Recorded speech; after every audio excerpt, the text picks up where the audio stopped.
I went for a sleep study test once because Jennifer told me that like I sound like I stopped breathing while I'm sleeping. And I went to a sleep study place and the guy goes, okay, here's the deal. If you have an episode where you have apnea, I'm going to wake you up and I'm going to put this the mask on you, right? What's it called? CPAP machine. Yep. The Darth Vader mask. And it turns out I did not have sleep apnea. And he woke me up at like 3:30 in the morning to leave. And that was rude because I was super comfy. And he told you to get the fuck out. And I still had and he like shook me awake. He goes, "Hey, Mr. Mitchell, good news. You don't have sleep apnea. Now get the fuck out of here. Get out of here. I want to go home and go to sleep because I don't have problems like you dumbass." Yeah.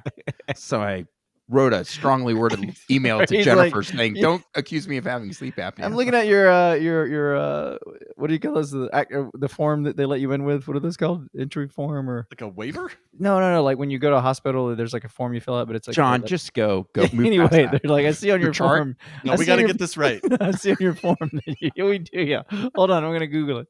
I see on your form that you were Jewish. I missed that.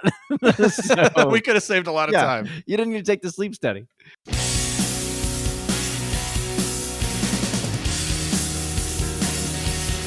History Repeats Itself is a comedy podcast. Kevin, John, and Greg are not experts, historians, or even all that smart. All right, should we get started? I mean, I yeah. thought we were started. Well, I mean, like with our topics, does anybody want to start? I mean, I think Greg should because he went last time, so he should go first this time. Okay. I will go first. How do you like that? Let's do it. And I'll go. I kind of have two topics that are very closely related. So they're only not get to do so one. much. They're not so much researched. You know, like I didn't go Shocking. on. I didn't read a book per se, or like I actually read a do any book for this. research. These are two talking. So it's on points. Harry Potter is what you're saying. Wait, his or mine? Mine. God, I hope it is. Okay, so the I first don't- one is spoilers. There's spoilers. I've never seen it. Any of Oh, them. it's really good. Harry dies at the end. You know, Oh wait, now there's no reason to see all like 12 of those movies. I've never seen any of them. they're really good. They're It's actually really good movies. I believe. Anyway, sorry, Greg. Continue. Okay, Yeah, so you I have two topics. First one is a little bit funnier, and the second one is a little more serious. But they are related. So I want to know if you guys have ever been in a situation where you have told a complete stranger or someone that you just met to like go fuck themselves. And did it kind of come out of the blue? Were you surprised at your level of anger, how things escalated really quickly? Like it could have been, I know Kevin did a topic on road rage, but I was having a conversation with some friends over the weekend, and I've had like two instances where I told somebody to go fuck themselves. But out of nowhere? I was shocked. No, it wasn't out of nowhere. I think it was Oh. justifiable. So I this, thought you were- this episode is on Tourette's, is what this is. No, because it's on purpose. It was a definitive go fuck yourself. So what was the context? Why did you tell these people to go fuck themselves? Okay, well, I could start with my story because, and then maybe you guys can think about something that maybe you have done. So it's kind of out of character for me, unless of course you're talking about playing hockey. Because when you're playing hockey, you're kind of your adrenaline's going, and I think they say that your thinking switches from your prefrontal cortex to your like lizard brain, and Your you're lizard just- brain's not on the top of Lizard your brain? head. Well, not your your lizard- lizard brain. You're fucking the central. Well, no, your lizard brain. You have like so your lizard brain is your brainstem because What basically the fuck is a lizard brain? That's a real thing? yeah. So it's your basic lizard brain's your basic instincts, right? Your like Your like survival. Sharon Stone? when somebody jumps. Yes, it's your vagina shot. It's when somebody jumps out and scares you, and you're like, whoa, right? That's your lizard brain responding. Okay, so it happens know when you that. play hockey too, because you're not thinking things through. You don't think about consequences. You're like, I'm going to kill that motherfucker. But so that doesn't count because I've been playing hockey my whole life, and I've told countless people to go fuck themselves. Oh and yeah, for sure. just Yeah, part any of the sort of game. like situation like that, sports or anything, playing a game, yeah. I'm talking about in the general fucking public where I've done it. So one I've time, definitely done it, but I don't know that I could think of a story. But I'll be interested to hear the context and if these people deserved such vitriol. language. Yeah, well, maybe they didn't. Maybe I'm the bad guy in this. I might be the villain in the story. Okay.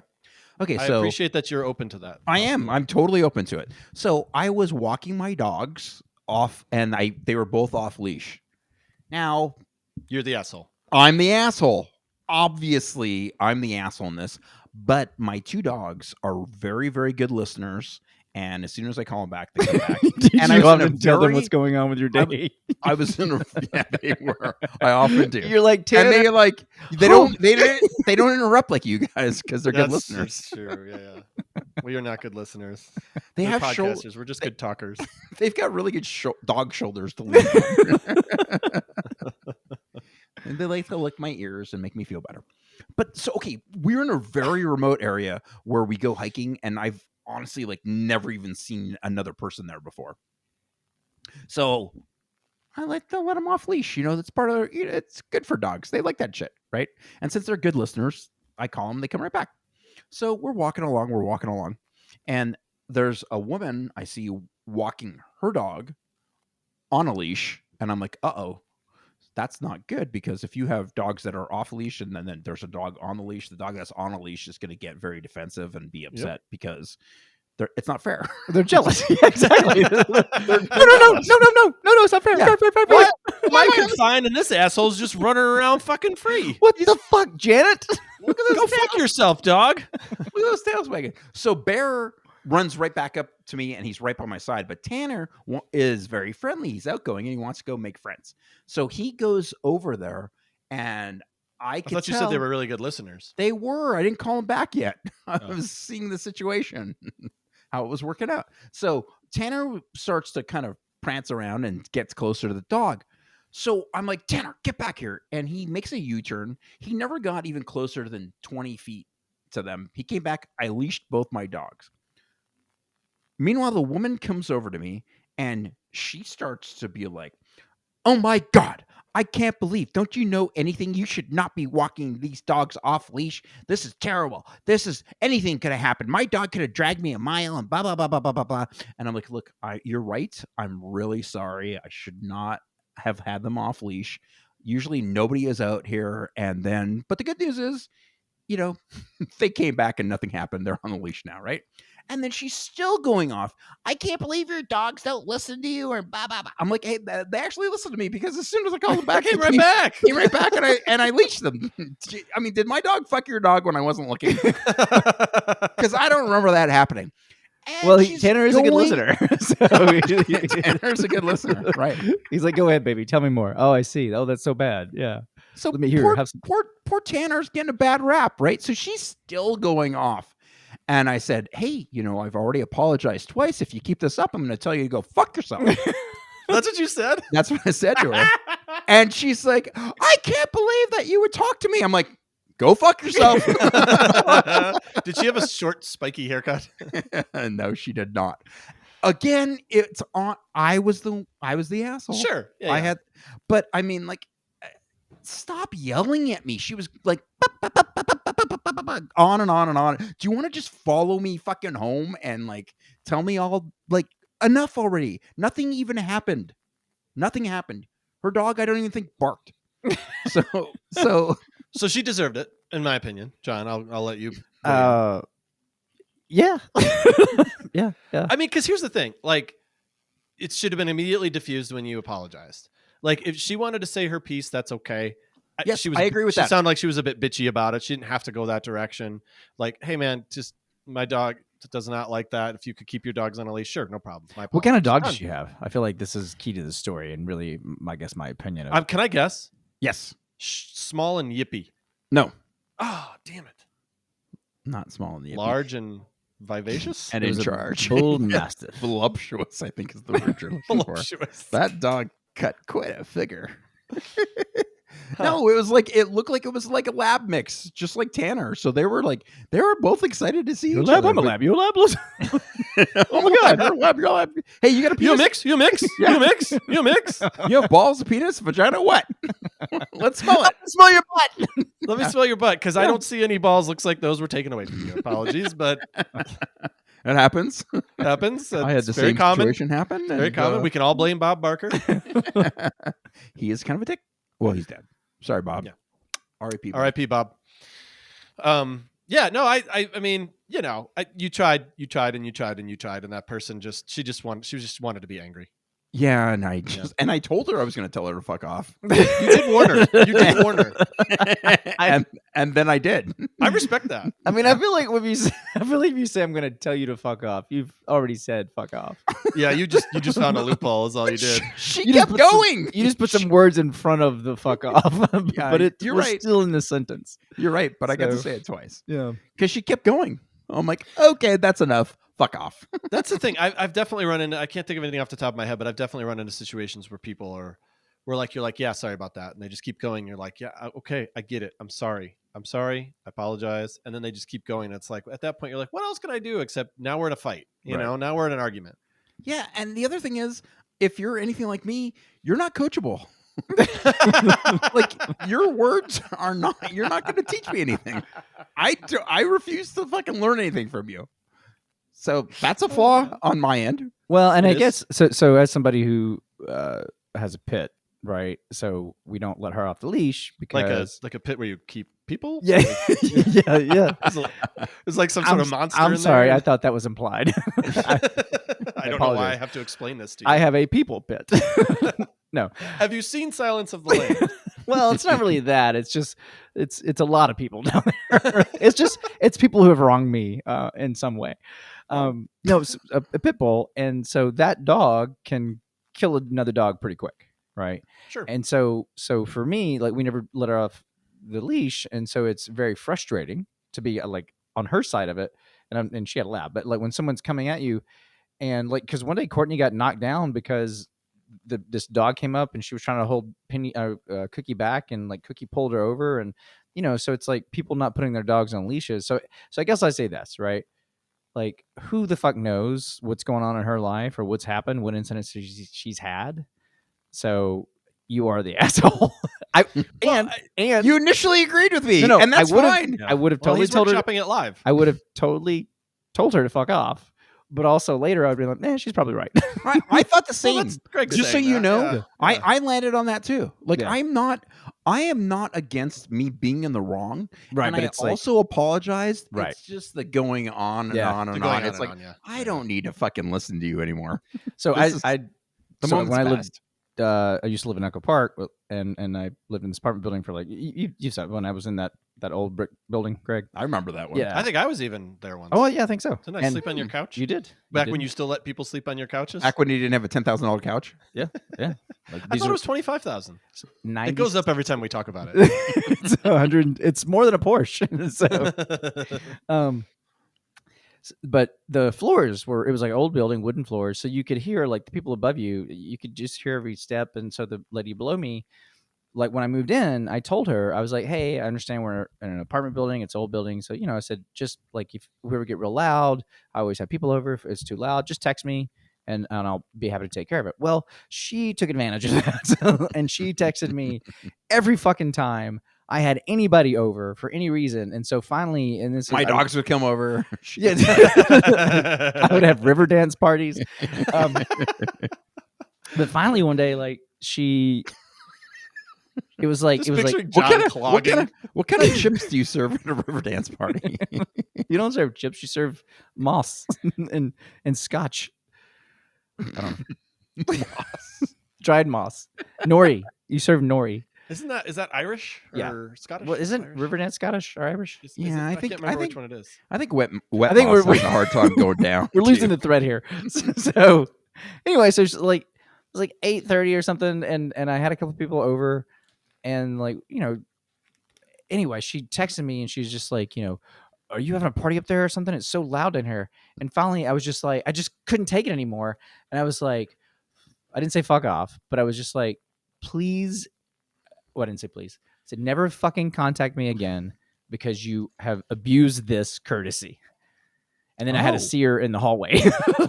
So you did you say that? Yeah. That's really well thought out. I would have just been like, fuck off. That's really well thought out. So I would have done the same as Kevin. That's a good one, yeah. That's really impressive, John. So Good for you.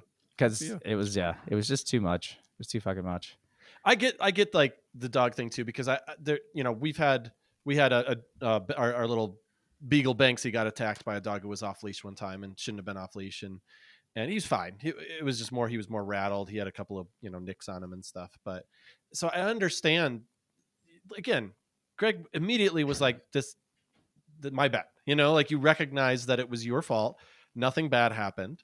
There was no issue, and you got him on a leash. So say your piece if you want. Are people more shitty than they used to be? Or how long ago was this, Greg? This was not that long ago. I think it was maybe like 3 months ago. Like yeah, I think they are. Right? Are people John. are just more like, it was 15 years ago. no, but like, are people like more like bitchy? Yeah, Everybody's like more bitchy now. short fuse. A lot of people have short fuses. Yeah. Everybody wants to. Like offended. Everybody's offended by Are everything. you a member of society, John? You would. Yeah. I mean, I know it's on why. social media. I know, but that's like, I agree with John. but it's like in real life, right? In real, are people more like bitchy to each other? I don't know. I think that Because I live downtown. I'm around people all the time, and I don't run into.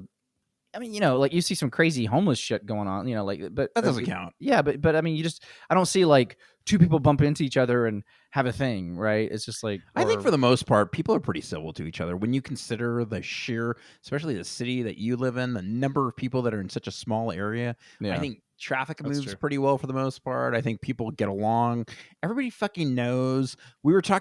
I was talking to a friend today about LAX and what a fucking nightmare that is. Yeah. And That place it's like that loop in LAX is the one place where you could cut everybody off. You could go in front, and everyone's like, you know what? I'm late too. That's fine. Go for it. It's like you get Thunderdome. boxed in, whatever. It's just, and that's the way society should be. It's like, dude, sometimes, believe it or not, sometimes people cut you off by mistake. And they didn't mean to do that. They didn't even see you. And dude, they don't hate you. They're not like trying to offend you. They're not trying to like emasculate you. But Is that what happens when you get cut off? yeah, I get emasculated, motherfuckers. Well, why do you think there's so many road rage issues? Stop I embarrassing me am in not front a of what? man. Yeah. I was we were talking about how I do some other podcasting and I We get Everybody it, knows, Kevin. Kevin. I was well, here's the reason Nobody I'm saying listens to those either. No, nobody does. But I was talking to a divorce attorney. I just wanted to make it clear that that's why I was talking to him, not because, don't get your hopes up. Sheena and I are fine. But Well, I mean, you want to know, Greg and I have a 14-year plan, and we're 7 years in, and it is on track. So far, it's been really frustrating. but I asked one of my questions was not making much progress. I asked him if the divorce rate was trending up or down in his experience, and he said up. And I was like, why do you think that is? He's like, one thing I can tell you for sure is that there's a severe lack of civility between people that's gotten worse. And he said, he's been doing this for 30 years, and he's like, the way people talk to each other now, he's like, it's insane. Like the text messages that we have to, go through with conversations between spouses, he's like, it's crazy. And I kind of was like thinking, I was like, people are getting married later. Maybe they're a little more, mature or ready for it. Maybe then the divorce rate should go down. But he thinks it's because people are just, and he also said that people just don't want to commit anymore. But that was a different conversation. But I just thought it was interesting that he is seeing a lack of civility in that area in divorce law. Well, I think That my sounds like feeling on that a is good TV show. Divorce It's- law. Divorce. Dun-dun. I think overall in life, it takes a little bit more work to be kind and civil. Sure. And it's so easy to be petty and angry. And that's just the fucking easy way out. And I think it's related to everything else in society right now, where you have a shorter attention span because of social media, and you're just watching these really short fucking clips of everything all the time. So I think people's patience is like has shrunk, and your fuses have shrunk. So you don't give anyone. It takes maturation and growth to live with somebody for a long time and respect them and Respect's a big part of it. Yeah. and work to appreciate that person, because it really is so easy to just be like, fuck you, get the fuck out of here. I saw it myself. I went out to dinner. Jennifer came along, and we were with several people that are kind of acquaintances from the gym, and we all decided to get some drinks with our significant others. And this one guy brought his wife, and everything she said, he was a fucking dick about. It's like he just said something shitty. Every idea she had, and she was not like that at all. She was trying to say like really optimistic and nice things, and he's like, I don't know why you fucking like that. I don't know why you're not doing that. And it was funny because it was people that I work out with, and she stopped going to the gym. He's like, I can't believe you stopped going to the gym. And she's like, I want to quit my membership right now. And he's like, no, you're not going to do that. She's like, I've been doing yoga at home this whole time. And everyone started crying and freaking out, and I couldn't believe what was happening before my eyes. It's like, why are you being so shitty to her?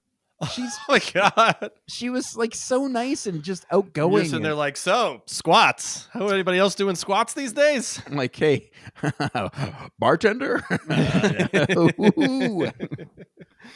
Yeah, it's not great. Could you put a little fentanyl in that cocktail? Just a smidge. It's just okay. So my other topic. Let's just go.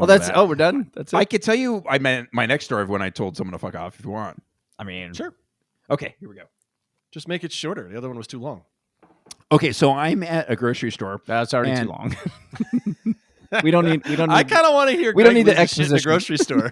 It wasn't in the grocery store. It was the parking lot. So I was leaving, and Jack was with me, and Jack was probably like 8 years old at the time, and he's getting in the passenger seat, or passenger door, I should say, and I'm getting the driver door. And just as he's like opening the door to get in, there was a guy that was pulling out of the parking spot right next to him, and he started turning the wheel, and he like came really close to hitting Jack's door and like wedging him in the car, like wedging him against the car. He like missed my car door by a little bit. So like he backs out, and I just look at him, and I'm like, fucking asshole. Like I just mouthed that. I get back in my car. Jack gets in the car. I'm sitting down, and the guy like parked behind me, gets out of his car, and he came over to my window, and he's like, hey man, I saw you call me a fucking asshole. And I'm like, oh yeah, I did. You read that right. You read that right. Fucking asshole, and I was calling you that. You're fucking. And he's like, what's your problem? I'm like, oh, did you not notice that you almost pinned my kid? Like your car came within inches of hitting the door and like hitting my kid. He's like, I have kids too. I would never do that. I'm like, why don't you just do me a favor and get back in your car and get the fuck out of here? And in the meantime, I'm thinking, okay, he's out of the car. He's blocking me in. I'm sitting in my car. He's standing. He's at the perfect position where he could just fucking sock me in the face. And I can't. How mushroom stamp you? How are you supposed to hit somebody? You can't hit somebody when you're sitting in the fucking driver's seat of a car. You can't. Now you gotta open the door and just crack him in the knee. But not really. Like it's tough. That's why you gotta carry a gun. Seriously, just pop, like, pop. I didn't want to do that, and that's why I don't have a gun, because I didn't want it. It's not a pop situation, but he could have like smoked me one, right? So I just rolled my window right back up. I'm like, get back in your car and get the fuck out of here, you fucker. And he did. And then I look at Jack. I go, hey Jack, see what just happened? Want to get some ice cream? Yeah.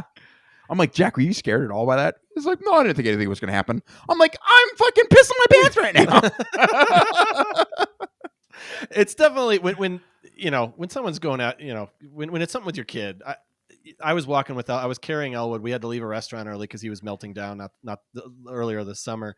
And I was walking away from the restaurant. And I was holding him, and I'm crossing this crosswalk, and I see this big, huge pickup truck, and he slows down, and so I start crossing, and he just goes. He just turns right in front of us, and then I stop, and I'm holding him, and he like looks at me, and I must have had the look of I want to hurt you on there, because he was just like, sorry bro, my bad, and it wasn't good enough for me. And that situation, I don't think I said fuck off. I said use your fucking head or open your fucking eyes or something like that. I don't remember what it was, but I was hot.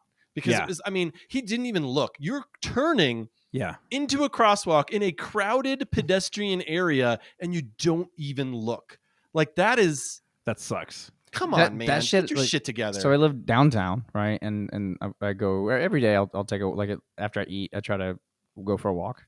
after every meal, and not like a 10-minute walk, 15-minute walk, right? Just not to sit. I'll just try to like get everything going. And anyway, so I'm always going across. And He's gonna take the beard out for a little stroll. Always fucking people like because there's a lot of one-way streets that are like 4 lanes. Oh, they one way. never looked. And they just fucking turn and like, pedestrians. and I'll be crossing, and like if they get close enough to me, I'll like pop their car, and I'm Good. just waiting for the day for somebody to stop, because when they do, I'm gonna run. So that's a good thing. If it's a one-way street, you just run the other direction. They're never gonna get you. Eat a dick. Oh God, he's not following the rules. Go faster, faster, faster. You made a U-turn. You can't do that. You're going the wrong. Oh shit! I'm gonna write him a ticket too. But it's crazy the number of people like every day, right? Yeah. Not like 10 people every day, but like one person does it every time I'm out. And that's the scary part, and that's probably what pissed off Kevin too. It's like you're an adult, so you're used to that. You're saying it happens every day, so you're ready for it. Yeah. But when you're with a kid, Oh yeah, for sure. they're not. They don't have that experience, and they're not. And we teach him, look both ways, cross the street. It's a crosswalk. I mean, he's I was doing the right holding him thing. because he was having a meltdown, luckily, but he could have, it just drives me nuts. Like, that's probably my biggest beef with the driving out here is that people just don't pay attention. And it seems worse here than it was in Chicago, maybe because in Chicago you kind of had to pay attention or you'd be dead. Right. But I mean, it's just blows me away that these people are that their cars are still in one piece. Yeah, that sucks. Wait, if people don't wreck, you get blowjobs? So confused. What? Okay, should I transition to my next topic? Yes, Please I think you should finally transition. Okay, here we go. And scene. What are your feelings about strangers disciplining or talking to your children and correcting John? behavior? I mean, I don't have kids, but I do have an opinion on this. I think if that kid was like in danger, right, like doing something that was putting themselves in danger, and that parent wasn't paying attention, I don't know if I did, but like doing something about that, like stepping in, I think I wouldn't be worried about offending anyone. But other than that, unless they're hitting their kid or something like that, like like if they're just I think it's none of my fucking business. I'm talking about Give some that's context. half right. So let me give you some context. I'm not talking about like you seeing a parent disciplining their own child, and you're like thinking about whether you're going to intervene. No, or I don't not. think that's what John meant. Right, Right? you're talking about stepping in, like no, Yeah, like if I saw stepping in. if I saw a kid doing something that I thought was like if rude, their parent is present or not present. yeah, like I would. I think it depends. Like if it was a little kid, I'd be like, where the fuck is these people's parents? Yeah. But like if it's a teenager and they're being like dicks or whatever, like that kind of shit, like I don't care because they're teenagers. I was a dick when I was a teen, right? Like I think I'm very tolerant of kids. So And you're also really skinny, so those teenagers can they'll probably kick my ass. but I just don't think it's anyone's business. Yeah, Right. I agree. I agree with Yeah. John. Unless the kid is in danger or there's some, if there's some other reason for to be concerned, I guess, maybe I would step in and say something. But even if someone was hitting Elwood or something, I would get Elwood out of the situation. I'd give the kid a death stare and find his parents. That's what I wouldn't say anything to the kid probably. Oh, really? I think. Okay. I don't think so. Just because I don't know that kid's an asshole. His parents are probably assholes. I don't know that there's much I can do in that situation. And my first thing would be to get Elwood out of the situation. But that's also me sitting here 3 drinks in talking to you guys. If I'm in the situation, I don't know how I react. Because you do get really, really punchy when it comes to your kids. Yeah. Yes. I can imagine. Can't help it. But as far as when you said just talking, do you mean just talking at all, or are you specifically saying like Oh, I mean intervening. intervening? Yeah, like what would be like give an example. Like Well, you guys both gave really fine examples. I mean, that's I think you're on topic, on Thank you. point. Thank you. I just you're welcome. Because the reason why I'm thinking about it is because I have a granddaughter living in my house, and I take her to the park, and I think about, okay, where's my responsibility end and begin? And my thing is, I've coached for like a number of years. I'm used to talking to kids, and I am not afraid to immediately tell a kid, hey, knock it off, stop it. And that's enough. Like, if they're doing something wrong, I'm gonna fucking call them on that. Okay. And if their parents see that, I don't give a shit. But Now, what kind of wrong are you talking about? Just doing I'm something talking on the about playground, or any- doing something to your anything that's- granddaughter? Now, so I'll give you a couple. Like, if there's some kind of a power discrepancy, like if a kid, it doesn't even have to be my granddaughter, she's only a year old, but if there's like a fucking 6-year-old picking on a 2-year-old, or a 10-year-old picking on like a 6-year-old or something like that, and something's going on, I will fucking talk to that older kid and tell him to fucking stop. I won't swear, but I will intervene. I'm not afraid to intervene. I don't give a fuck if a parent tries to yell at me. I'm not like, I don't think I'm being like, the other side of that is like, are you being a Karen that's constantly trying to like enforce the rules and shit like that? No. In the moment, if you call out a kid that's doing something fucking wrong, I think it's good for them, because it has a greater impact than if their own parent tells them to knock it off, or even if their teacher or a coach. If a random person sees them doing something wrong, and trust me, they're fucking old enough to know that. Nova, who's a year old, knows the difference between right and wrong in a lot of things, right? She's like just seeing, she's a scientist right now, so she's seeing what's going on. I'm not saying she needs to be yelled at for stuff she's doing, but honestly, like a fucking like 8-year-old kid, if they're picking on another kid, or they push a kid down or some shit like that, I'm gonna say, hey, that's not what we do. I think that's different, because that to me falls in the category of maybe a little loosely, but danger. You know, if there's a 10-year-old picking on a 5-year-old or a 6-year-old, that's something that, like, that's bad. That's like, who knows what that could escalate. He could hurt him. He could hurt the other kid, whatever. And then I would say it's still consistent with what you said, Kevin, by the way. I don't think it's inconsistent with what you were saying, because you said depending on the situation. If it's like kids being assholes, but they're doing it like, you know, I don't know. I guess cutting in line for something or something like that. I'm like, whatever. Yeah, who gives a shit? I don't like, care about that kind of I stuff. think that's kind of like what I'm thinking about is like, you know, if there's like, and I agree with you too. If there's like 3 teenage or like a group of teenagers and they're like cursing like crazy, I don't give a shit. You know what I mean? Like, it's just like, I get that it's offensive. I don't care either. Yeah. But that's what teenagers do. Teenagers swear a lot, and you telling them to stop swearing is not going to make them swear any less. But if I'm with Elwood and we're at, I don't know, and we're at the ice cream shop and there's teenagers dropping F-bombs next to us, I might be like, hey man, can you just chill it a little bit? I got my kiddo here.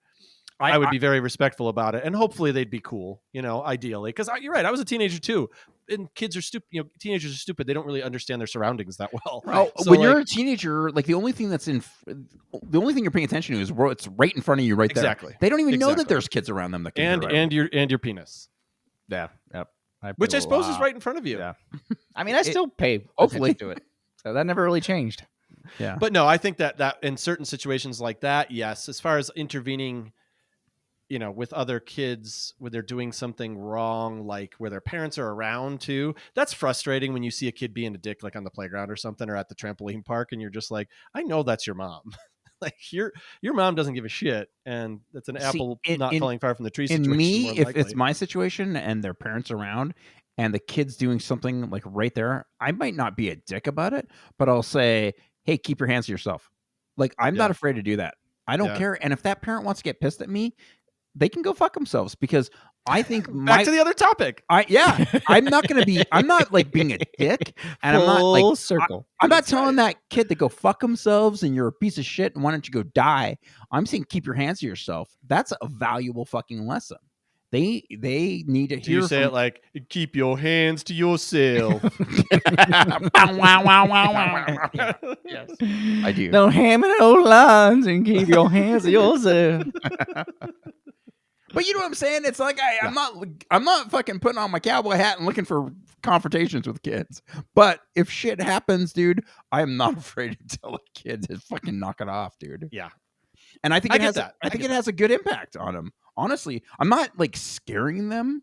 Well, hopefully I'm not really scaring them, because I'm not being a dick to them, but I'm letting them know, hey, this is not okay. And I think a worse thing to do is to do nothing. Like, I think it does that kid a disservice to not be called out by something. Kids are like, that's how they learn and grow, is they fucking they have boundaries to their actions and they have consequences for their actions. Even if it's someone, just a random person that's telling them to stop. Don't do that. I think it's very situational for me. Like as far as the answer to your question. Yeah. Yeah.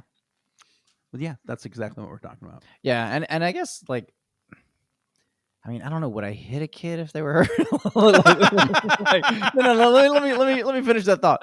You might want to. So like, that's gonna be the intro. I've got some. Would I hit a kid? I have friends. That's the name kids. of John's college band. Would I hit a kid? We were ska band.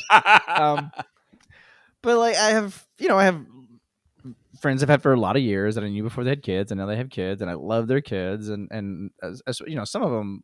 I mean, one of these kids, like, she's just the most kind, loving human being I think that's ever been born. And so, like, if a kid was messing with her, I know who you're talking about. I might hit him or her. Yeah. I might hit that kid. No, you wouldn't. I'd You push really him down. wouldn't. Unless if it was an adult doing it, you would. But Yeah, if it that's was true. a kid, you would. Oh, if it was an adult doing it, I would take him apart piece by piece. Yeah. There was a kid who made fun of Elwood one time when I dropped him off at school in daycare, and he was making fun of him because there was like a pool day, and Elwood was very excited about, or splash day they call it, where they just play outside and water balloons or whatever, and he wanted to wear his like floaties. And I was like, oh, you're not going to need those. He's like, but I want to wear them. I'm like, you know what, dude, knock yourself out, whatever. Go for it, man. I don't care. And so this kid started making fun of him when we went in there, and I just I got so Papa Bear. I like just looked at him, and I was just like, what's wrong? I think he looks great. Don't you think he looks great? I think he looks cool. I think And the teacher was there too, and she's like, yeah, he looks cool. I think as an adult, I would have made fun of Elwood for dressing like that. Listen, I get it. I know it was silly, but he's fucking 3. Yeah, I you know. know what I I mean? know. Like, I mean, shit. At the time, I think it was 2. Like, I mean, who He's cares? off limits to make fun of. Yes, like Yeah. if he's 9, yeah, okay. Yeah. I'm gonna be like, dude, you're not wearing that because people, including me, will make fun of you. And you'll never get 29, laid. And they've been telling him for 26 years to stop coming to Splash Day. It's not appropriate. Right.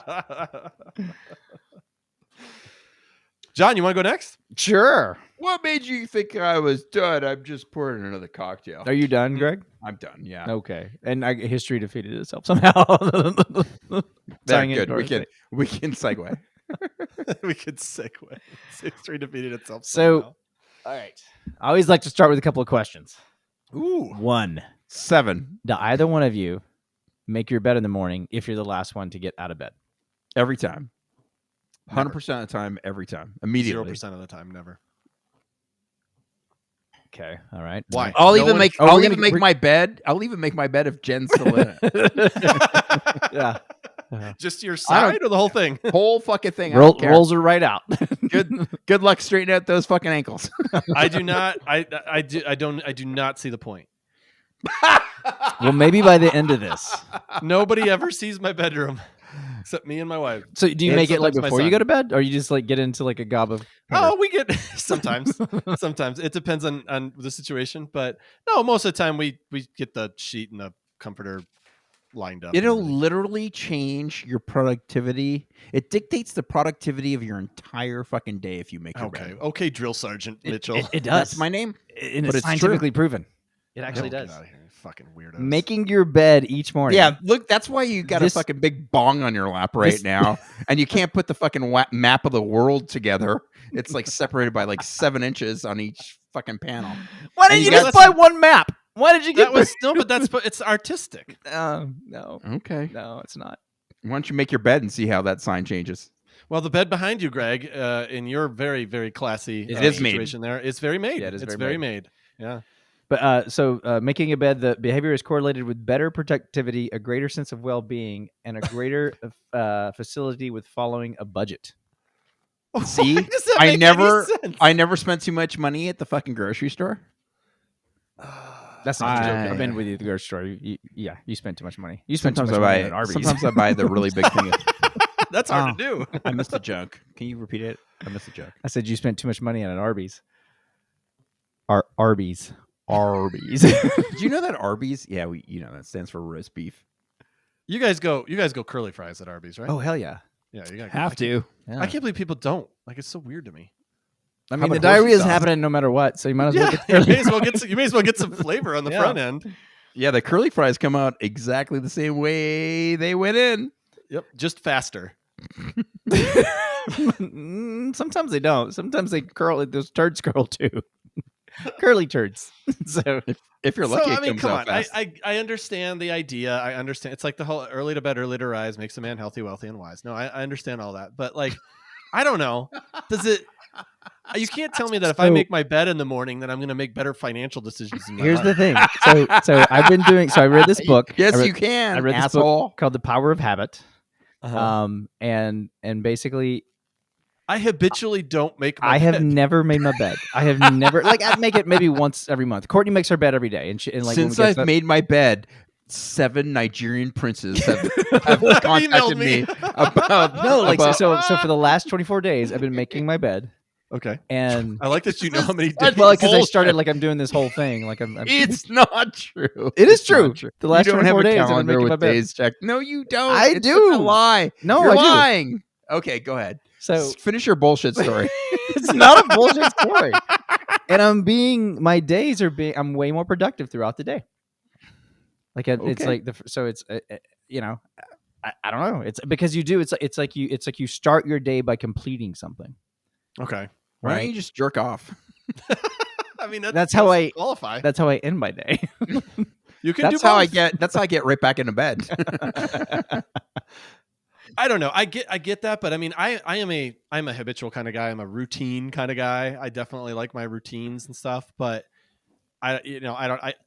is it specific to making a bed, or is it more about just the idea of being a habitual person? It's probably more the idea, but I'll tell you what, though, it's the first thing that you can get up and do as soon as you get up, and it's a good habit to get into because it means you get a little tiny dopamine dump from successfully doing something, and it only takes like 60 seconds. Unless you're really crazy about it, like I am. Yeah, and it Jen's takes me still in it takes bed. me about 5 minutes to do it because I. What the fuck are you doing? You got like throw pillows and shit. Yeah. You got like decorative shit. Well, I think his bed is in like it's the room is like the exact same size as his bed. So Yeah, he's you gotta- gotta, you gotta- climb on it. and tuck every morning everything I in. gotta You can't walk around. I gotta drag Courtney out of the bed, and that's a fight. That is a fight. So Because she wants to know what the weather is going to be. she does, and she wants to continue sleeping at 2:30 in the morning. I'm like, get up! Get up! I gotta make the bed. I won't have a successful day. I'm gonna make terrible financial decisions if you don't get out of bed right now. Oh no, my 401k is plummeting. No, All because my Star Trek sheets are. The psychology behind it is that you're starting your day by because basically it's like every morning or every night you go to bed and you're like that's like it's like I'm gonna make it's a habit. I'm gonna do this every day, and so you're starting the day by like keeping a promise and a habit that's like good, and it like gets in your brain, like basically it like sets your brain to be productive. Do you tuck everything in? I do tuck everything in. That's insanity. Yeah. I don't Then tuck you in my gotta kick it comforter. all out. I don't tuck in my comforter. But then you got to kick it all out. Sheets get tucked, not comforter. That's stupid. Do you Well, I don't- do you untuck the sheets when you get in bed, or do you prefer to be like I in like there being like a sausage? little burrito. I mean, I pull You it. too, I pull Greg? it. I pull it up on one side. Yeah, my sheets come up on the one side, but the foot of the bed's still tucked in, and I'm usually trying to get laid. And that sometimes if the sheets are too tight, I can't get over that side of the bed. I like my bed like I like my penis tucked. So Silence of the lambs. I don't know, man. I don't. Yeah. Okay. But anyway, but that's so that's okay. And then Is there a certain way I have to have to make the bed? or no, can it it's, be you any just way? need to make the bed. You just need to every day make the bed. Don't be an asshole. Just make the fucking bed properly. So there's a whole book about this. Well, no, Making beds. It must have been a short book. No, well, it's a lot of this is a book about habits and a lot of books about. I've read a lot of books about good habits and developing habits, and a lot of like in every book it talks about that. Every book talks about making your bed. I think it's a minor success you have, and it trains you to have it's just like making good food choices. If you start off with a bad food choice for breakfast, usually the rest of your day is ruined, and you're true. going to just keep fucking off. Yeah, because you're making good little choices. because you're sitting there going, well, I've already fucked this day. Right. up, so Right, yeah. may as well. So started I see my what you're morning saying. with So a you make the cookie and a bed in the morning. beer. You're like, okay, I'm accomplished right away Right. as I woke Yeah, I up. can So get shit this'll- done. Okay. All right. I can see that. I'm not going to make my fucking bed, but I can see that. All right, well, you're gonna be a loser, and Greg and I are gonna rule the world. So Poor Sheena. She doesn't make the bed either. So you go to bed every night to an unmade bed. Yes. That's Every night. terrible. I feel bad for you. All right, I might have cannot. to- Do you know? Okay, listen to this. This is Okay. going to tell you. I'm going to delve into my psyche right now, and you're going to probably feel bad for me. But I there's a already feel bad. lot of Like, people I don't that know that I could feel worse for you. there's a lot of people that live in my house. Yeah. I have 7 people, And I'm moving in soon. So 3 dogs, 3 cats, and John Banks. And I got to tell you, I love having my bedroom as our little oasis. That's like the one room that doesn't get completely like fucked up with laundry or toys and all kinds of shit. I love coming home and I'll go to my bedroom, I'll go in the closet and I change, and I love looking at my bed and it looks like it's made. Because it's like some sense of organization and it relaxes my mind. I can calm down. get that. But if my bed is unmade, it fucking triggers me, man. I can't deal with that shit. Okay, so I have a theory on why, a partial theory on why I might not have any interest in making my bed. Okay, I might get in trouble for this, but I don't think Sheena listens to the show anymore. She's very messy. So like her side of the bed That's is so hot. It's terrifying. If I was married to Sheena and she didn't make her bed, I'd be like, "Oh, baby, don't make that bed." Okay, can you just Okay, I'm back. settle down? All right, why do you why do you whisper like that? You make it so, It's Sheena's messy, but it's so creepy. But I like but it when she, she's. but I like she how is, dirty and she is. so and what the reason that I'm bringing this up is because of your comment, Greg, about when you get home, it's like your oasis. It's your like one place where it's nice. I try. You see, I'm keeping my voice down. He's so sad. He's so sad right now. And try, scared. No, He's I sad mean, and scared. and she admits to it. I mean, her side of the bed, it seriously is like I don't even clean over there. Like I'm the one who cleans her bedroom, and I don't go near. Are you afraid of spiders? Is that why? No, I mean it's too difficult to But navigate. her side of the bed. What are you even fucking talking about? Just a bed? Are you talking about like her nightstand and No. There's just you can't even walk the floor. what? You can't walk over there. No, it's Oh, just yeah. clothes and crap and shoes and all sorts of stuff. Yeah, I mean I it's think she's hot. there's like there's 15 glasses on like Oh her, my- her nightstand and okay. stuff. I would be Okay. so uncomfortable. But that's what I'm saying. It's I'd like be it's uncomfortable, maybe- but then I'd look at her and I go, "It's okay, baby." yeah, I mean you pick your battles, right? She's Yeah. an amazing person. So if she's messy, whatever, you know. Like, Yeah. so but I mean that is part of the reason why I probably don't look at Because that there's bed no and go, use. Like there's no use. If you make the bed, the rest of the room's fucked up the anyways. rest of the room's still going to be look like shit. Yeah. Yeah. So I mean that could be part of the reason why I would not subscribe. Way You've to given up, and I get completely it. dump that on her. I did. Well, she can't Yeah, defend I totally herself. 100% did that. Wow. I 100% did that. I'm gonna, you know what? I'm changing my topic on you being a real dick. You are. Hold on a second. Let's go back to my topic and where it's fuck off just one? You fuck off. to tell someone to fuck off. Okay, so my next question. I really appreciate how honest Kevin just got. Yeah. John, I feel like you haven't like dug in deep enough into that for yourself. Into Kevin's To honesty. your honesty. Like I feel like you need to start talking shit about Courtney right now. I told you about how I threw up after I had sex with Jen. but I don't think that's talking shit about Jen. I think that's It wasn't related to Really her at talking all. shit about you, yeah. Yeah. And honestly, that wasn't even in the episode. So Oh, well, poor listener. It did happen. It wasn't Jen's fault. Did you say poor listener? Poor listener who has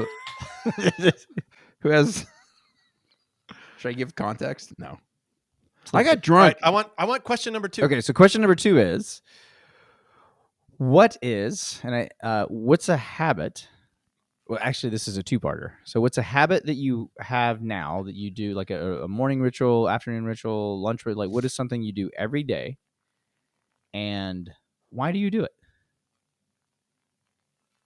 So it can't be something like, I put in my contacts and brush my teeth. Yeah. Like If can you be. do that, Why do I- if you do so I that the can- same way every day, I mean, I guess the why do you do it part is probably, but actually, like, why do you do it? Right. Why, I mean, the contact's Okay. obvious because your ass can't see. it's true. Yeah. That's not where the contacts go. But you know what though? It's not all bad. He's got an ass stick. And this me. is for both of you. Like, I'll have an answer after Kevin. It seems like he wanted to talk. Yeah. Well, you just reminded me of something because I said the contact thing. I got to be quiet because I don't want. She has disposable one a day contacts. Just like, Listen to me. Oh, I Kevin's find getting them- divorced. I find them on the floor, Oh, yeah. in the shower. Courtney does that too. I find them Yeah, Courtney does everywhere. that too. Courtney would just And like, the vacuum hates them. yeah. Whenever Courtney is done with Jen them, has wherever she's at in disposable the house, contacts. yeah. This is gone. Yeah. Jen has disposable contacts. You know where they are? In the trash can. That's where you'd think. Yeah. I think Jennifer and I are going to renew our vows after this episode. It's just all going to be like cleanliness stuff. Yeah. I'm trying to think of a habit that I have that's like. Obviously, cleaning up after your wife. So, like, it could be like a cup of coffee in the morning. Like, it could be like, in other words, I mean, honestly, yeah. There is no morning that I do not.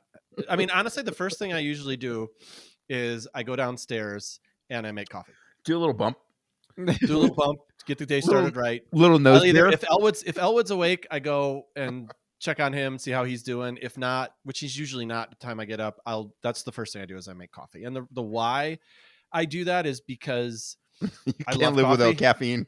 I love coffee in the morning. I'm pretty addicted to caffeine. Yeah, Sheena and I both drink it. So it's just one of those things, the division of labor. Like I take care of the coffee every morning. So it's just something that I do. and is it, do you What's Sheena's division of labor? Because so far, all I've heard is her fucking shut up. she's got to Instead of- find where she put her new contacts because she took her old contacts out somewhere and she can't see. No, she gets Elwood's lunch ready in the morning. A lot of times She keeps her child alive and selfish She keeps here the fucking child makes alive. coffee. Obviously can't see, and she's just pouring fucking Skittles into a fucking Tupperware. and she takes Banksy and leaves Elwood at home. No, I take him. I take him. She in puts the morning. Banksy in the car seat, And she's like, buckles Elwood, him. your breath is really bad this morning. Stop squirming! And my God, we need to shave you. And stop peeing in the car. What? Are you barking? Why are you barking? Talk like a normal person. Why is that lady yelling at you? Because you ran around without your leash. So yeah, no, I mean, that would be my definitely every single morning. And why I do you that. think you do that? Why do you think to make the coffee every day? Why do I make coffee? Yeah, every why day? do you think that's what you do every day? I just told you. He likes to Because open his eyes. I like coffee. I'm addicted to caffeine. I like the taste of it in the morning, and I want to drink it. All right. Do you also enjoy the ritual of making it? Is there some part of that you enjoy? Yeah, I think I could say that. Yeah. I mean, there's definitely like, I've got it down. All right. I've got the ratios down. All I right. grind my own beans in the morning. I take this very seriously. I grind. He grinds his own sometimes. beans, and he leaves the bean shells on Sheena's side of the bed. Yeah. Do beans have shells? All right. How I about think so. how about you, Gregory? Yes, I have rituals, John Banks. Thanks so much for asking. So the first thing I do when I wake up in the morning is I take a dump. Okay. First thing. Well, then I'll wash my hands, No. Let me get. and back then to I'll this. make the bed. You can dump that early. I Sometimes- gotta work my way up to that. Sometimes I poop before I even wake up. That's just because you're old. Yeah. No, I do have a ritual on a daily basis. This is gonna sound inconsistent with me and how I look, but I have to exercise every single day. And if I don't, the weight of the world is on me. Like I feel super guilty if I don't work out. And obviously it's working for me. Yeah. Well, we can only see you from like nips up, so you look great. Yeah, Yeah, the nips are pretty good actually. the nips look good. But By the way, have you ever seen his nipples? They're tiny. They are like his nipples stopped growing when he was 1. like they are so small. I've You know what I never like about that, seen though? tinier nipples. There's on there's a no human. rule book. Like everybody's got different nipples. No, nobody has those nipples. You're the only person on earth. My nipples are not that small. They are. Yeah, they are. You wanna and see you're them? getting bigger, and they're not growing. They seem to be getting small. No, we don't need to do this. No, they do look pretty tiny. They do look pretty tiny. That's just one of them. You know, I need a picture of that for the. We'll make this the episode picture. I definitely you mentioned working out.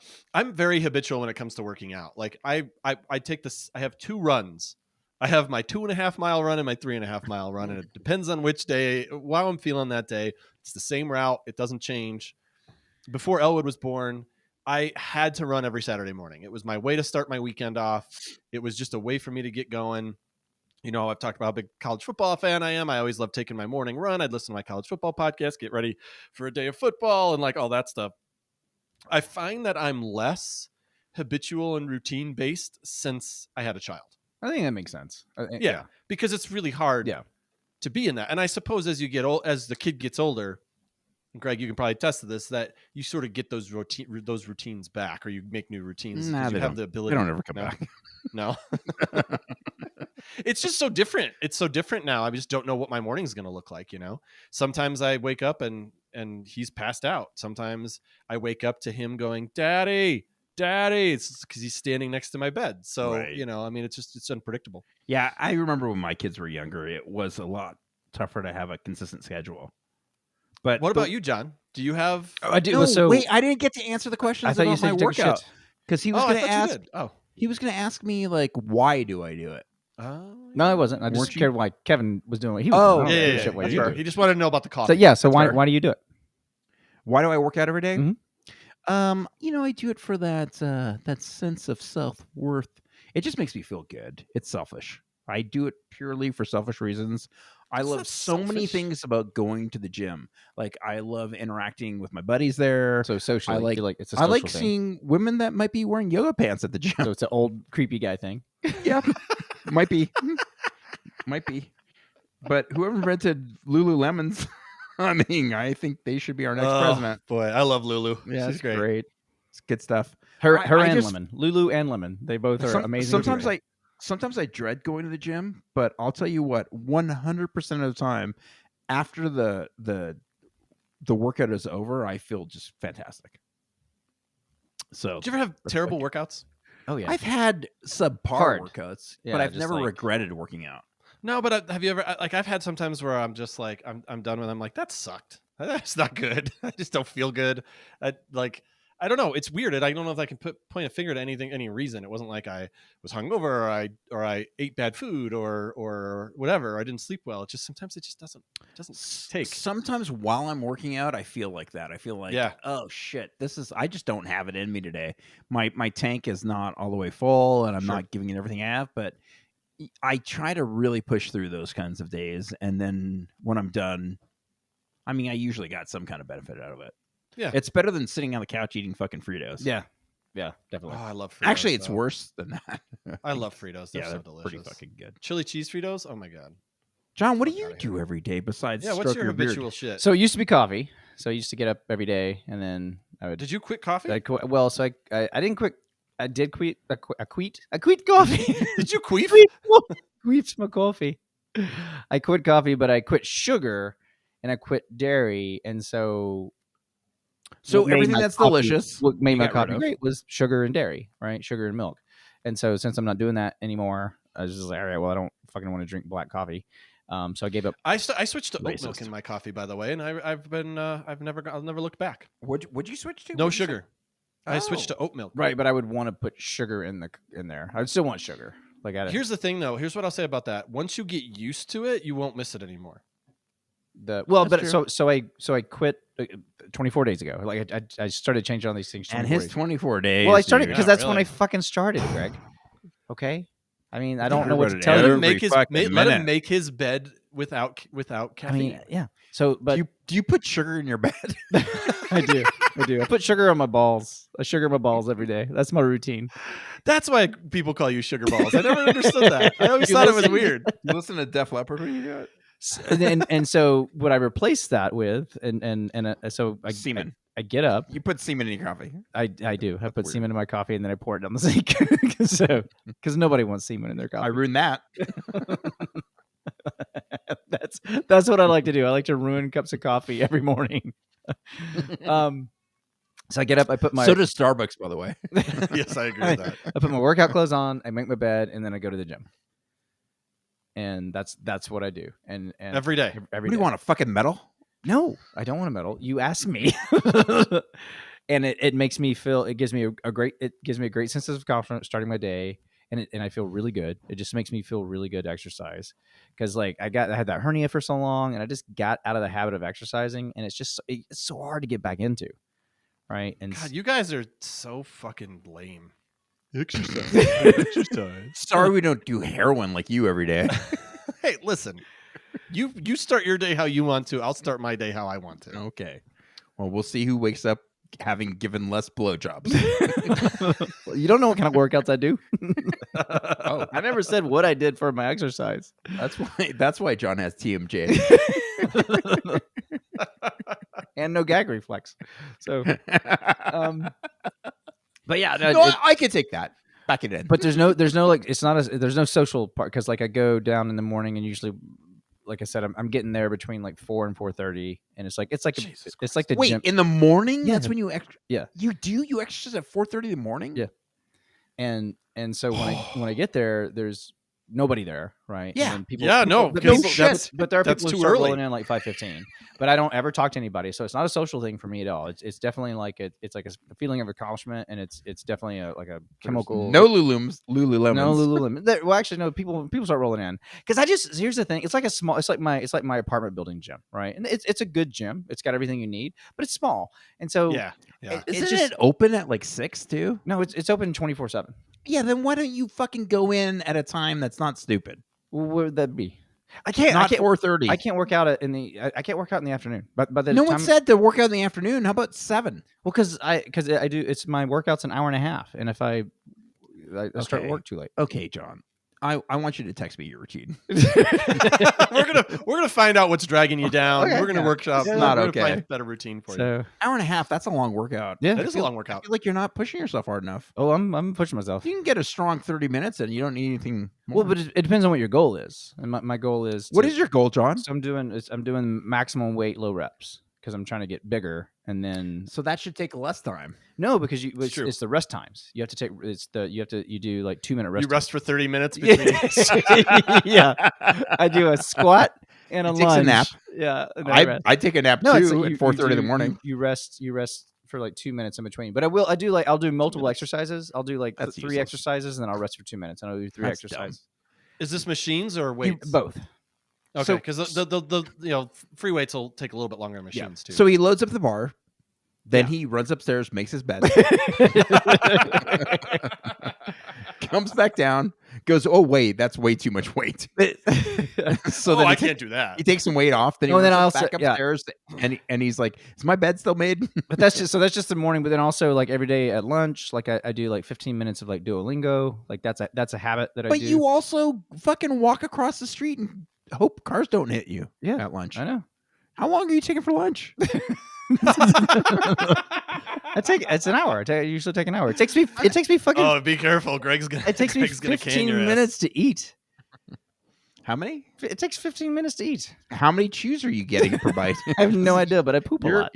You're hurting your digestive system. So anyway, so the reason I'm asking all these questions is what if what's everything wrong in the world isn't bad people, it's just bad habits.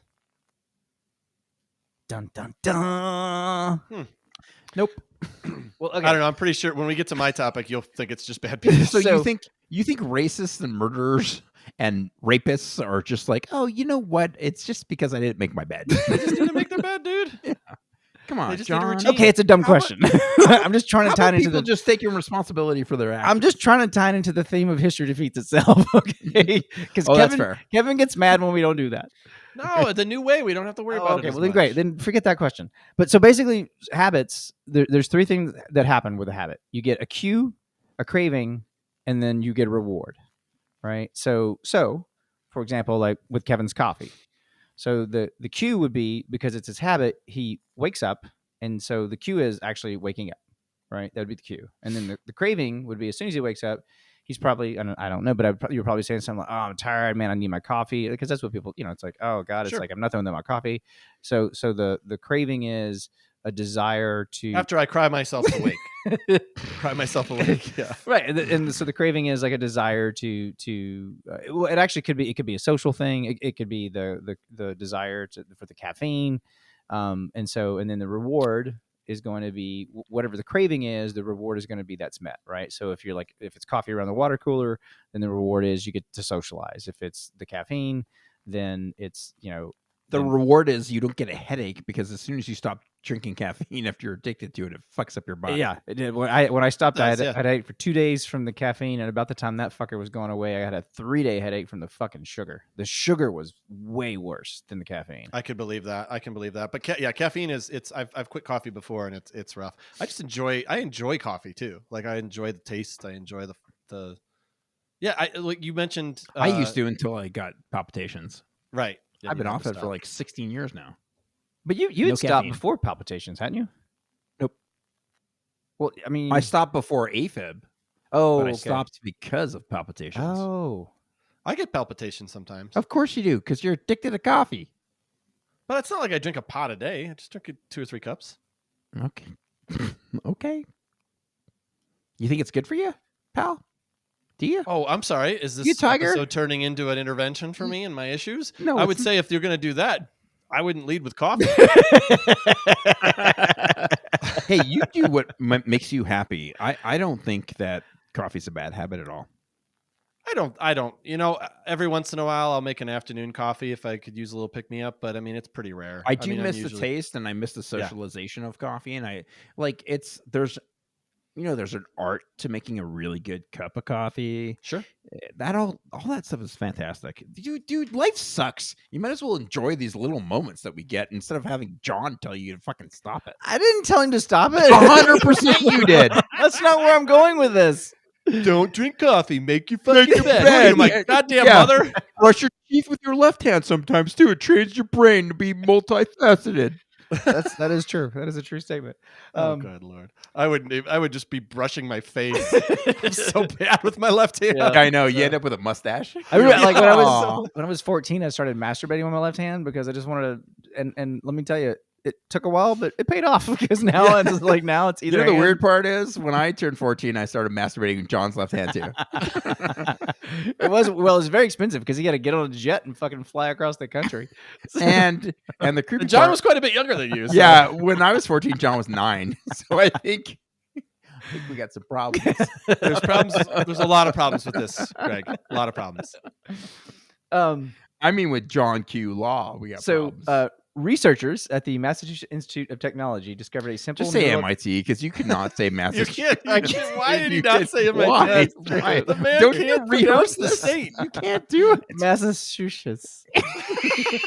It's because you hate Mark Wahlberg and Matt Damon and Ben Affleck I don't know. I just can't say that. and the band Boston. You So hate MIT them. discovered a simple neurological loop at the core of every habit. All habits consist of 3 parts: a routine, a reward, and a cue. The researchers dubbed this the habit loop, right? And so if you have a good habit or you have a benign habit, like coffee's a benign habit, right? Like like you're not beating your fucking kids because you're not getting coffee or Unless you getting go into AFib. coffee. well, but even then, I mean, yeah, I guess it's not benign, but for most It's not people, great. it's benign. But like if you have something like one of the reasons like Alcoholics Anonymous works is because for a lot of people, drinking is a social thing, and so it's like you of course you have the addiction to alcohol and stuff like that, but what you get with AA is you still get the social aspect of it. So Sure. you're not giving that up. So it makes it way easier to transition, but also makes it very easy to relapse if you don't feel connected to that group or if you fall out of touch with them. That's why one of the keys of AA is you stay in touch with your sponsor, especially for the, I think, first 90 days. Like you're staying in touch with your sponsor all the fucking time. Right. And it's about keeping, it's about, for them, they view it a different way, but the science of it is you need the social aspect. So I totally get that. There was a client of mine at my old job. He had a company called Sober as Fuck Entertainment, SAFE. And he would go to all sorts of sporting events, concerts, and stuff like that. And he would work with the venues to create a place, an area that was alcohol free. Oh, nice. So not a family section at a baseball game, but like actually like, areas at festivals and sections of sporting event and stuff like that. And I always thought that was such a cool idea because of the fact that if I were to quit drinking, if I were to be told I had to quit drinking, if I found that I had to quit, the hardest part would be the social aspect, would be the concerts, would be the sporting events, The rituals. the rituals. I can't imagine sitting at a hockey. hockey game, Greg, and not drinking a beer. That sounds crazy to me. I can't imagine it being 7 o'clock and not drinking a beer. But whatever. I can't imagine. I can't even imagine driving my kid to school and not having a beer. So like, but I traffic is a pain in the ass. Oh my gosh, I'm not getting through that sober. No so way. I totally like understand that aspect of what you're talking about with AA, because it's such a you have to find a way to enjoy stuff without it, and what better way than having Isn't it crazy a that support group of people? Yeah. Isn't that crazy that as people we are so fucking every aspect of our lives, like the more social we are and how we interject social activities, the more successful we are.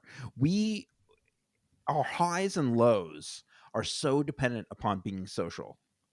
And I know there's introverts and shit like that, but that's why I think 2020 was such a shit year for so many people, because denying people the ability to see friends and family is just fucking harsh as fuck.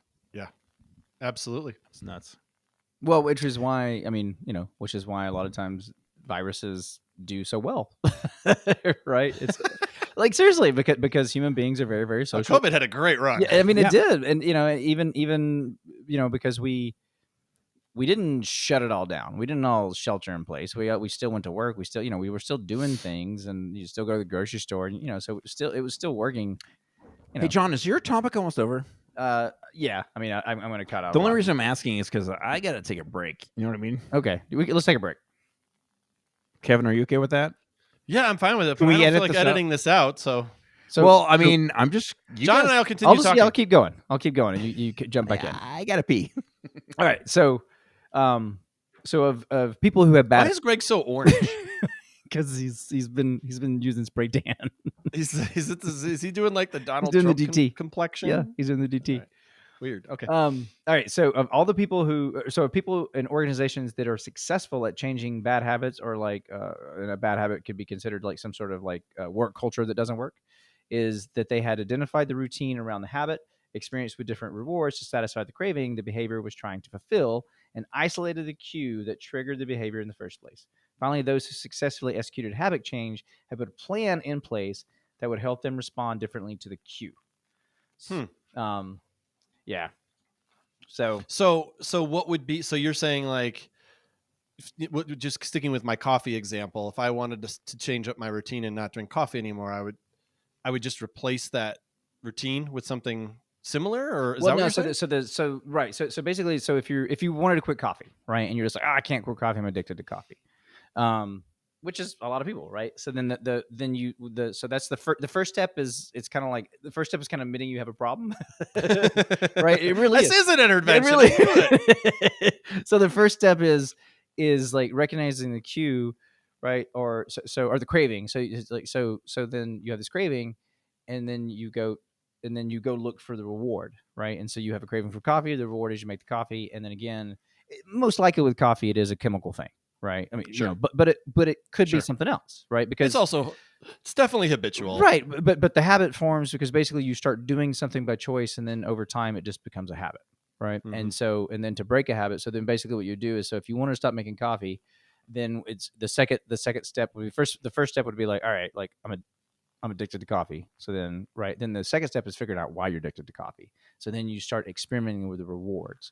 And so like for you, okay, it would be instead of making coffee that morning, maybe what you do is you wake up and you just spend 15 minutes talking to your wife, right? Because maybe that's the thing that you actually like about the coffee, is maybe you guys get coffee together and it gives you this moment in the morning, right?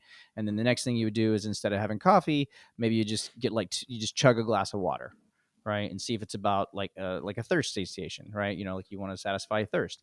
And then if that does, and so basically what you do is for about a week, you try different things and you see, like, does that glass of water satisfy the urge of coffee? And then basically you would set a timer for 15 minutes. So you drink the water, then set a timer for 15 minutes. And in 15 minutes, you still want the coffee. Well, then it's obviously not thirst, right?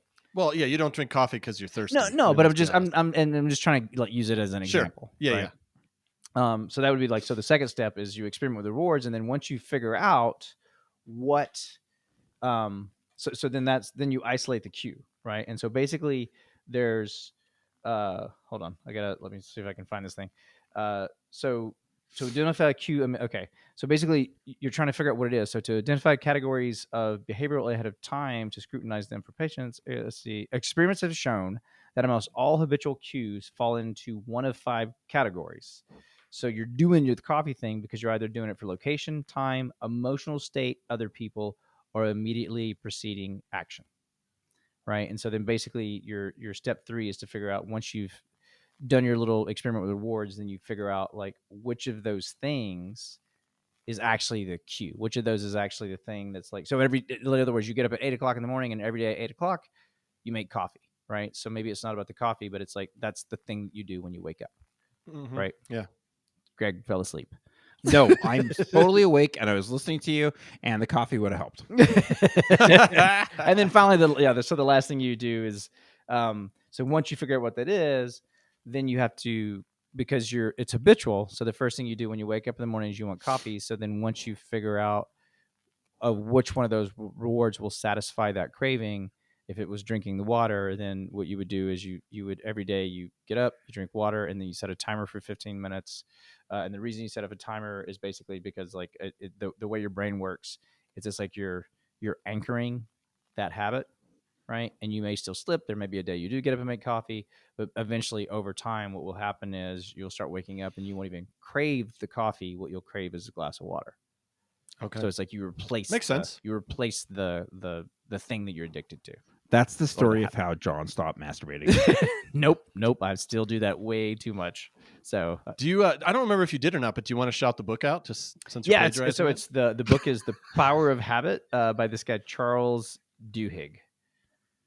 And it was a really good book. I read, he talks about it's different chapters, and that was in the book he talks about how there's chapters in this book. There's chapters. I don't believe it.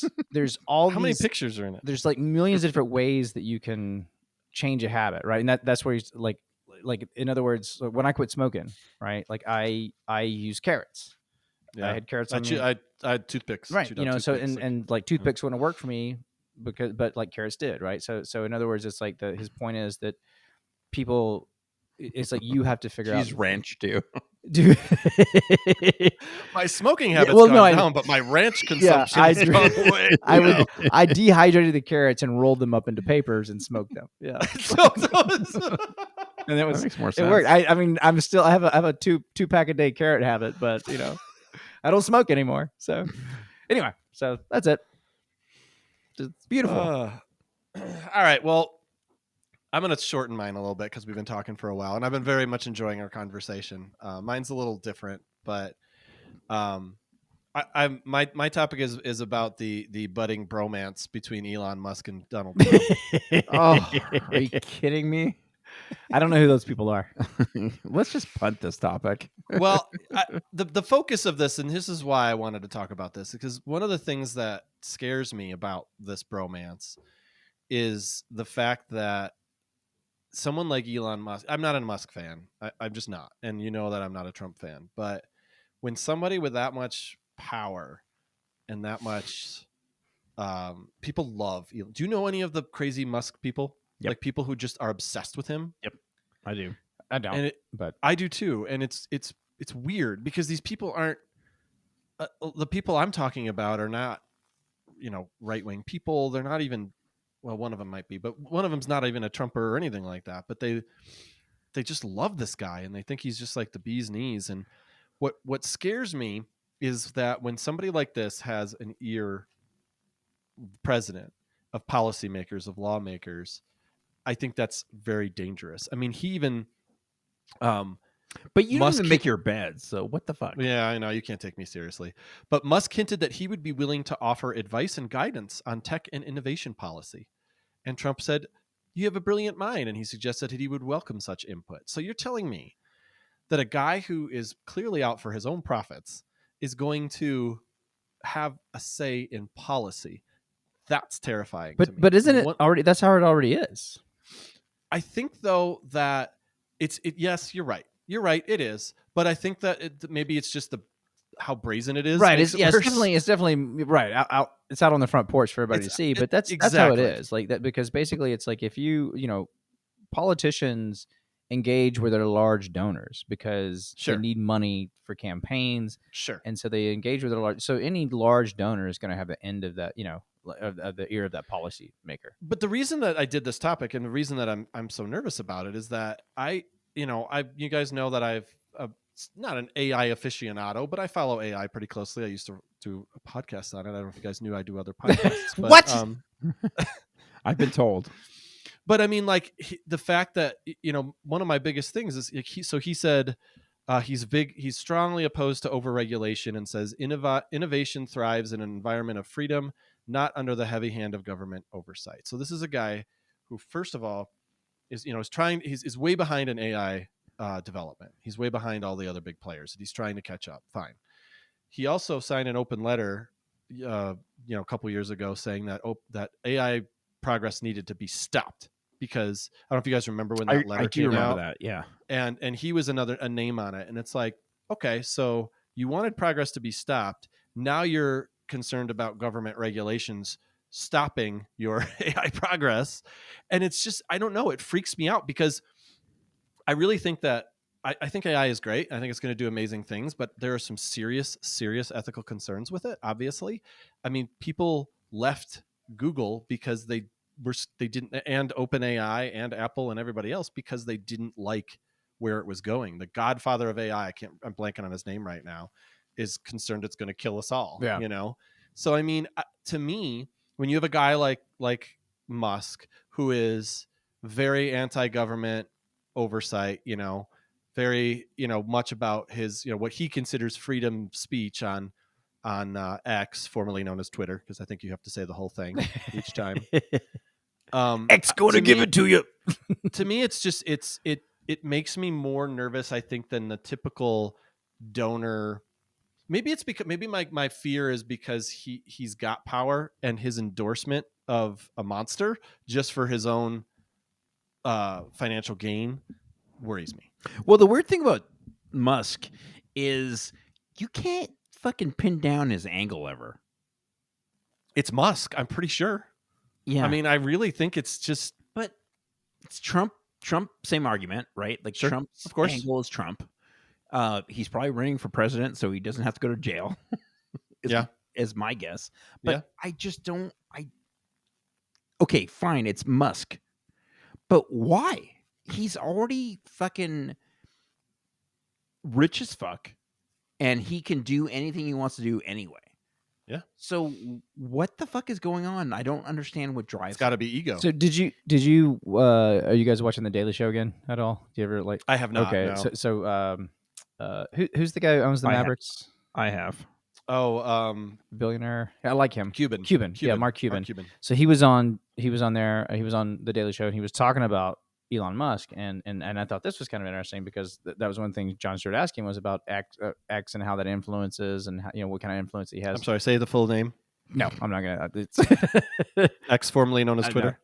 No. But how Elon Musk actually has much greater influence overseas because of the power and the platform of X, formerly Twitter, than he does at home, right? Because because he does that's the thing is like Donald Trump is not a great guy, but he's also somebody that he really plays to his base, right? So I think he would betray Elon Musk in a heartbeat if his base didn't want Elon Musk, right? So it's like he's gonna appease his base, whatever that is. So I don't know how dangerous. And I understand what you're saying. Like I do think it's crazy that we now have 13 billionaires who have more money together than the value of Google, right? That's crazy, right? That's that's 1 point something trillion. That's pretty nuts. Yeah, it's crazy, right? And so like Zuckerberg, he has I think anybody. I think to answer your question, we have to pass laws to get money out of politics, and until we do that, it's never going to happen. Yeah, right. But you know that. Yeah, but that's the only way to stop it. Yeah, of course. I agree. I mean, there's a lot of changes we have to make, but we're at the end of democracy. I don't think we are. I don't think we are. We'll see. But I mean, but big tech has largely stayed away from politics. Well, but as a they general not rule. in the last like 8 years. Like they're getting more and more No, involved. they have. I mean, honestly, it's not. There's not a lot of endorsements. I mean, the endorsements for Trump, besides Musk, are. What about Peter Thiel? He's Yeah, but he's been with Trump for a while, right. But I'm saying, but he's a billionaire from tech, and he's Sure. he's tried very hard to influence politics. Yeah, but I guess he's not. I mean, he's PayPal with with Musk, right? And then he's done other stuff too. I think he was like he was in on a lot of stuff in the beginning, right? I think. But I think he's mostly financial guy now. Yeah. And then there's that those other two knuckleheads. I forget what their names are. The financial the I think, do I have it on here? I might. Todd and John. Maybe I don't. What? I don't know. Yeah. So anyway, I don't remember what that is, but yeah, I feel like it's gotten the more so. I feel like big tech has always kind of stayed away, and it was always really more on the liberal side because techie people tend to be a lot more liberal as a general rule. And what's interesting too is Tesla. I mean, I feel like Tesla is more popular with liberal minded people. Definitely. Right. And you wonder, like, I mean, he obviously doesn't care. Like if he loses customers, I don't think he's even aware. You don't think he even gets that? I think he's so fucking batshit that he's going to do what he wants to do. And I think if he loses his support, Musk, I don't know. I don't know if that's a big threat to him or not. Well, I cannot figure out what the fuck makes him tick. Yeah. I think he's kind of like Jordan Peterson. Like Jordan, I think 10 years ago, like if you listen to his Jordan Peterson talk 10 years ago, he made some pretty good arguments. I don't know who that is. Jordan Peterson. He's like a.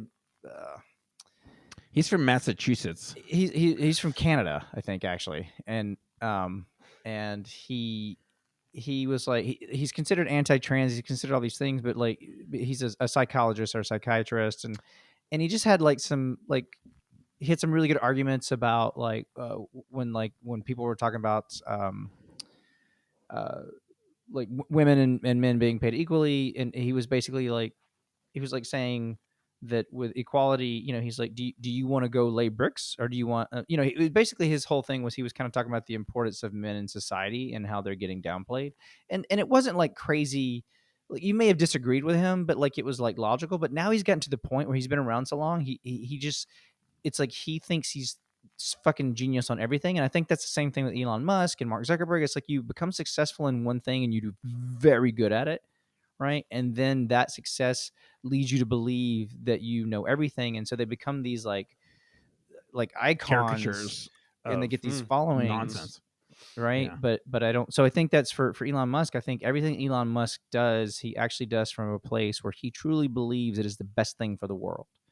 Because he is so fucking smart, and I'm not saying this is my opinion, but I think the way he thinks of himself is he's the smartest guy on the earth, and so he does knows what's best, right? For the so world. He knows what's best. So basically, him choosing Trump is like he thinks it's best for the world, because if it's about money, it can't be about money. I don't think it is, right? It's got to be. I think it's got to be power. I mean, one of the things he said.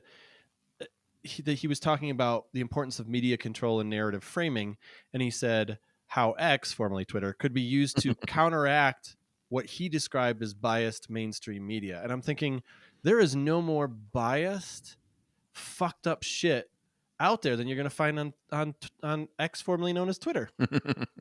I mean, seriously though, saying that it's an alternative to the biased mainstream media, it's such like I'm so tired of hearing that, because Trump likes to lay that down all the time about like, I mean, how many Trumpers say things like, oh, you can't trust the news. You can't trust the news. It's like, well, I mean, you trust Twitter and Facebook like over that? That's insanity. And that because the news is obviously against him because they use research and facts. I think the reason why we're having such a hard time wrapping our arms around why it's so difficult to relate to Elon Musk is because he is so different, and he is just and he's got this crazy following.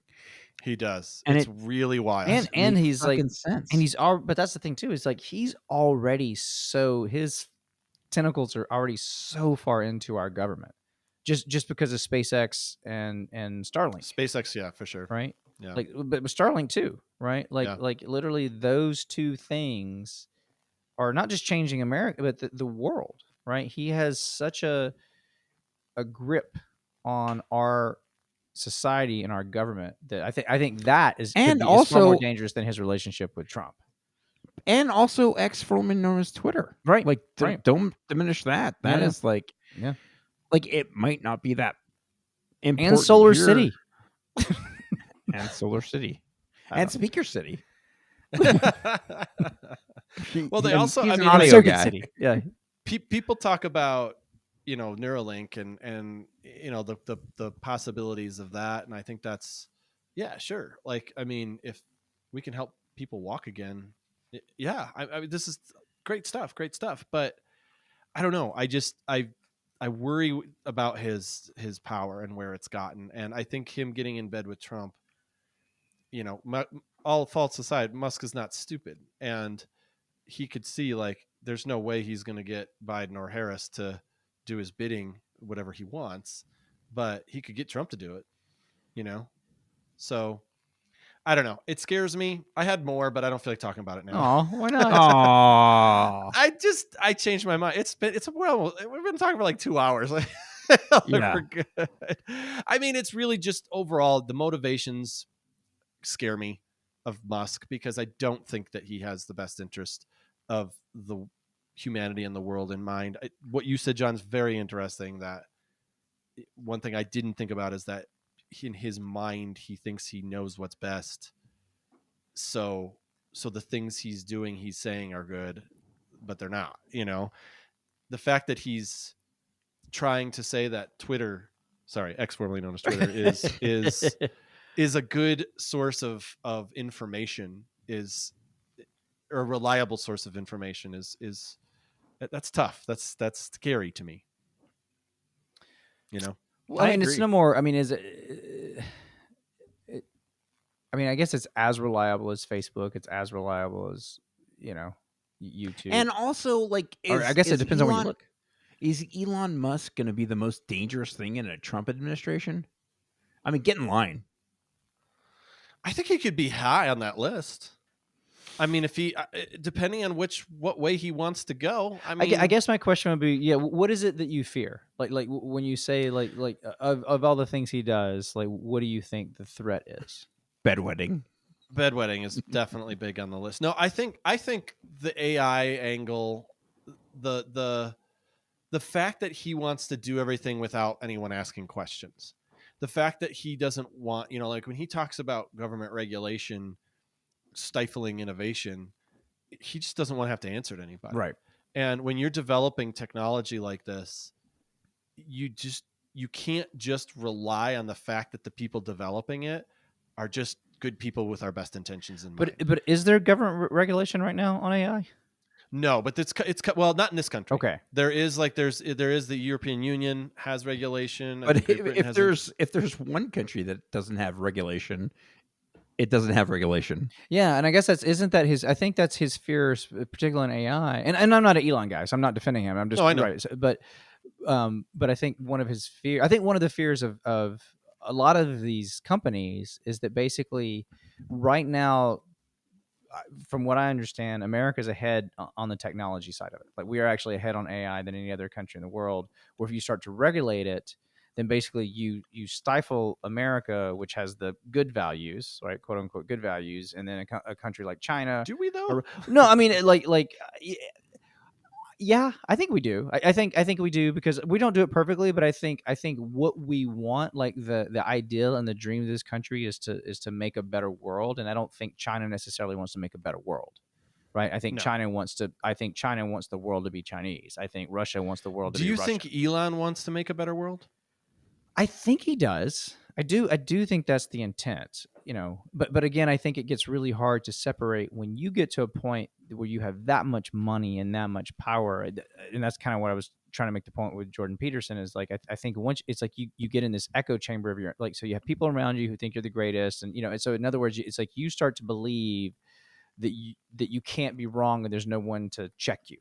And I think that's dangerous, right? But I don't think necessarily that his intent. I mean, because like think about it, like the electric car, Tesla, what it turns out that it causes more pollution than it actually cuts. But I think on a long enough timeline, and it is definitely like I've been reading all these things in Popular Mechanics where they're like creating all there's these advancements in batteries that in 5 years from now, all these problems that cause pollution are going to be gone. Right. Yeah. So, well, that's the problem they got to figure out. Right. But they're figuring it out, and they're right. figuring it out with AI. Right. And so it's like, so I think his intentions are good. And it doesn't mean he's good or evil or I don't know. I don't see him as like a villain. I don't see him as Batman either, but I think his intention starting out was good, and I can't speak for what it is now because I think it's too corrupted. By a lot of things. So yeah, I get what you're saying. I guess for me, being someone that's follows AI pretty closely, I mean, there's, you can start getting into quantum computing and you can start talking about all this stuff about how deep we can get in a short amount of time into this AI thing. And I'm less worried about the world, us destroying ourselves with AI. I'm more worried about what a lack of regulation would look like as far as safety, as far as like economy. Yeah, I would say economy too. I think about, I have my kid's 3.5, he's almost 4 years old, and like, what's the world going to look like with unregulated AI by the time he's 20, right, 30? Yeah. Because I just think that when you start developing stuff and you have these capabilities, and we're already worried about deep fakes, we're already worried about all that kind of stuff, we're already worried about tampering. The genie's already out of the bottle, though. It's also out of the body. I don't think so, because I think you can't stop people from tinkering, right? But you can make it so that you can't get certain things into the public's hands. And I think the most obvious example would be like the idea that social media is bad for kids, right? So, and people are like, well, it's on the parents and blah, blah, blah, blah. Well, maybe, but we've seen the damage that it does. We've seen teen suicide skyrocket. We've seen cyberbullying and all the other stuff. Raygun, the the breakdancer from Australia.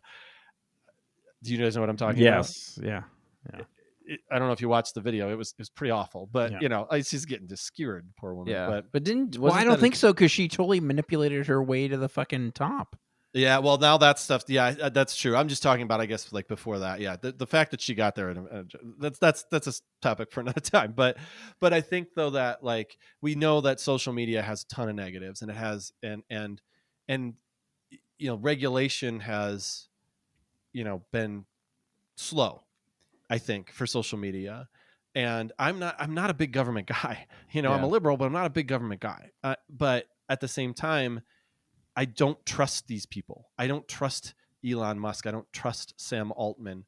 I don't trust Mark Zuckerberg. And that's what scares me. Yeah, I agree with that. I do agree with that. I just don't know that they're going to be able to. You're right about the genie being out of the bottle. Even if you don't trust them, the power that they wield is fucking dangerous. So they could, like, turn on a dime and then we're all fucked. That's true. I mean, and that's you're 100% right. I mean, if we get like a supervillain Marvel kind of situation going on with one of these guys, well, yeah, we're fucked. But I'll say this too, right? I think that and I'm not advocating violence here, but I think I'm not. Yes. But that's what everyone says. No. Not that I think we should kill a lot of people. But that's what everyone says before they advocate violence. No, but if you just look at history, right, and so it's defeating itself. We're approaching a point where if people can have food and shelter, and like if you can live in America and afford your rent, and you don't even have to be able to save money. If you can just month to month cover everything and go to a bar and have a good time and have a few nights out a month and that kind of stuff. If you can do that, then you have a society that's going to be pretty calm, right? You're like, I don't want to give this up. But if you have people who start, as homelessness increases and as the wealth gap gets bigger and bigger, eventually you get to a point. And what happens in every fucking point in history is when you have a bunch of people who are poor and you have very few people who are wealthy, you get a revolution, right? And it does not end well for the wealthy people. It just doesn't. Doesn't end well for anybody. Right. Really. It doesn't end. It's terrible for a country, but it especially because it's like because someone will write, you start getting leaders who are good speakers, who are charismatic, and they start leading people into like, that guy's your problem, right? And whether it's true, but in a kind of a way they are, because of the way they keep lobbying to, they keep tilting the house more and more towards them, right? And eventually, well, when people feel disassociated and disaffected, that's why people like Trump fucking he very resonated. Yeah, that's why they even though they're just picking the wrong horse. He but he was the one saying, I just read this book called Ark of the Covenant about basically it's the whole thing about Israel, and kind of like how it started, and like, just about the Jewish people and Jewish Americans, and it's a really good book. But one of the things he talked about with Trump was, for years America had this policy with Palestine and Israel and two-state solution, and it was like it never worked. And then Trump went in and fucking fucked the whole thing up. But he actually, it's like he actually did some things that weren't any worse. In other words, he tried something new. So, and again, I'm not a Trumper, but and I would never vote for him, and because I think his intentions are very selfish, and he had no clear policy outside. He had no clear Middle East policy, but he did do some things where we actually, with some countries, our relationships actually improved in the Middle East while Trump was in office. Right. Mm-hmm. So that's just, and again, I don't think it's because he's so smart. I just think it's like we have tried something for decades and it just hasn't worked, but we keep trying the same things like, in a long enough timeline, but it's like, it doesn't. So I don't know what I'm saying. Maybe change is good. Maybe the things we're afraid of, like, I totally get it. Right. So maybe you wake up and don't make your bed. Yeah.